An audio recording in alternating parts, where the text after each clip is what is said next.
솔직히 이번에 돈 스파이크는 좀 놀라긴 했어. 일단 그분 몸 사이즈 자체가 필로땡 하는 뽕쟁이들한테는 나오기가 좀 힘든 사이즈인데, 와, 약 휴지기 때 엄청 열심히 잘 챙겨 먹었나봐요. 원래 필로땡 하면 살이 쭉쭉 빠지는데, 와, 그게 고기의 힘인가? 아, 그리고 집에 가지고 있다 걸린 그 필로땡 양도 진짜 어마어마하게 많던데, 와, 씨, 그 정도 양이면 진짜 그분 주변 연예인들도 한번.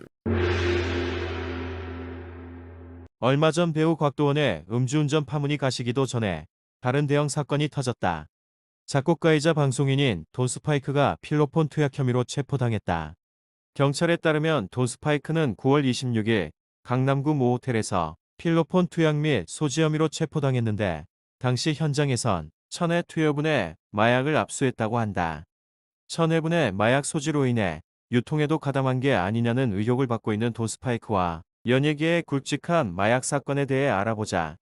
돈 스파이크, 본명 김민수는 1977년 1월 서울에서 태어났으며 프로듀서 겸 작곡가, 방송인, 요식업 등에 종사하고 있다. 휘문고등학교를 졸업하고 연세대학교 작곡과에 진학하였으나 졸업은 못한 것으로 알려졌으며 배우 유지태와 휘문고 87회 동창이다. 썸머타임으로 유명한 그룹 포지션의 객원 연주자로 연예계에 발을 들여놓았는데 2011년 나는 가수다에서 김범수 편곡자로 등장하며 대중들에게 알려졌다. 작곡가로 알려졌으나 막상 그가 유명 가수들과 작업한 노래 중 크게 히트한 노래는 없어서 기억나는 작품은 없다. 나는 가수다 이후에 무한도전 등 예능과 진짜 사나이, 오지의 마법사, 두니아 등 MBC 예능에 집중적으로 출연해 인지도를 쌓았으며 작곡가라는 포지션으로 슈가맨 등에도 출연했다. 그 뒤로는 식신로드 등 먹방 프로그램 착하게 살자라는 교도소 생활을 하는 예능도 했는데 현재 사건이 터지면서 과거의 방송 출연분이 회자되고 있다.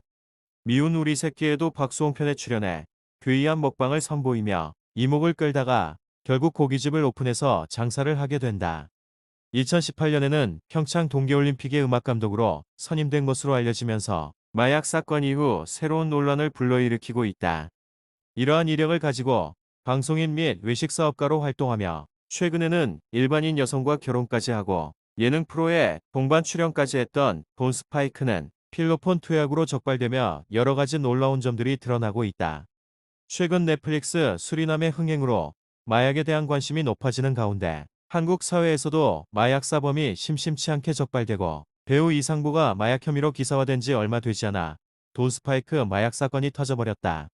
그 직전 곽도원의 음주운전 적발은 돈 스파이크의 마약 사건으로 묻혀버렸으며 이상부는 우울증 약물 복용으로 밝혀지며 마약 혐의를 벗게 되었다. 돈 스파이크 사건은 연일 새로운 소식을 드러냈는데 처음엔 구속영장 심사를 위해 출두하면서 취재진의 질문에 침묵으로 일관했고 나중엔 혐의를 인정하는 모습을 보였다.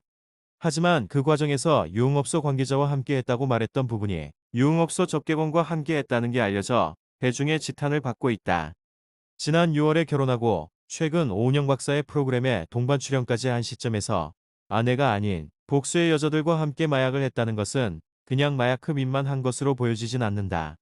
당시 어마어마한 분량의 마약을 소지하고 있었던 것과 최근에 마약을 시작했다고 밝힌 돈 스파이크의 발언과는 달리 돈 스파이크는 이미 마약 전과가 있는 상태였다고 한다. 돈 스파이크는 과거 2010년 마약류관리법 위반 혐의로 총 2차례 형을 선고받은 것으로 알려졌는데 대마를 매매하고 흡연한 행위로 처벌을 받은 것이다. 이미 2건의 마약류 전과가 있는 상태인데 MBC 나는 가수다로 방송계 데뷔해서 각종 예능 프로그램에서 활약하고 국제적 행사인 동계올림픽 음악감독까지 맡을 수 있었던 배경이 궁금해진다. 사실 이 영상을 늦게 올린 건 1000회분의 마약을 소지하고 있어서 마약 유통과 관련된 추가 수사 및 마약 사범이 방송계와 국제적 행사에서 활약하게 된 배경이 드러나길 기다렸는데 아직 그에 대한 소식은 없어서 돈 스파이크의 마약 사건과 과거 연예계를 흔들었던 마약 사건을 묶어서 영상을 제작했으며 추후 새로운 내용에 대해서는 별도로 다룰 예정입니다. 연예인 마약 사건은 70년대 대마초 파동 이후 잊을만하면 터지는 단골 이슈다. 70년대 초 연예계를 뒤흔든 대마초 파동은 당시 유명 가수인 윤영주, 이장희, 신중현, 김추자 등이 구속되고 일부는 불구속, 일부는 훈방됐지만 수십 명의 연예인이 연루된 대형 사건이었다. 이때는 대마관리법이 제정된 지 얼마 안 된 시점이고 당시 미팔군에서 대마초를 어렵지 않게 구할 수 있기도 해서 대마에 대한 경각심이 없어서 억울함을 토로하기도 했다. 하지만 70년대 후반에도 김도양, 조용필, 이동원 등 탑 가수들을 비롯해 100여 명의 연예인들이 활동 규제를 받는 일이 벌어졌는데 이는 대마초 파동 이후의 일이라 몰라서 했다라는 변명은 성립되지 않았다. 위의 연예인 말고도 대마초로 적발된 연예인들은 대마 합법화를 주장하는 김부선을 비롯해서 전인권, 조덕배, 김태원, 이승철, 신해철, 박선주, 싸이, 지드래곤 등 가수와 신동엽, 전창걸, 주병진 등 분야를 가리지 않고 다양하다. 필로폰 관련 사건은 다음 편으로 이어서 편성되니 많은 시청 바랍니다. 구독, 좋아요, 알림 설정은 영상 제작에 힘이 됩니다.